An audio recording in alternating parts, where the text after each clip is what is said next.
Le cœur de Londres, bloqué par des taxis en colère contre les chauffeurs privés Uber, c'était il y a 2 ans. Aujourd'hui, la guerre continue et les célèbres Black Cab passent à la vitesse supérieure. Ils veulent attaquer leur principal concurrent en justice. On doit défendre notre boulot, personne ne le fait pour nous. Cette entreprise américaine, c'est un prédateur. J'ai perdu 30% de mon chiffre d'affaires. Les représentants de la profession reprochent à Uber de leur faire perdre des clients et donc de l'argent. 560 millions d'euros de manque à gagner selon eux depuis l'arrivée de la société américaine à Londres en 2012. Pour de nombreux Britanniques, c'est la loi du marché qui s'applique. En tant que consommatrice, je trouve que les chauffeurs privés sont moins chers. Si les taxis baissaient les prix, ça pourrait changer les choses. Leur action est un peu ridicule. Moi, j'utilise les deux depuis longtemps.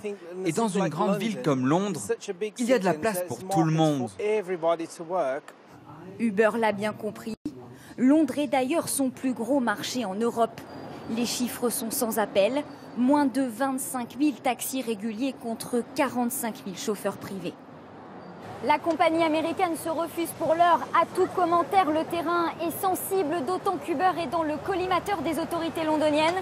L'an dernier, la société s'était vue temporairement retirer sa licence d'activité au motif qu'elle n'assurait pas suffisamment la sécurité de ses clients.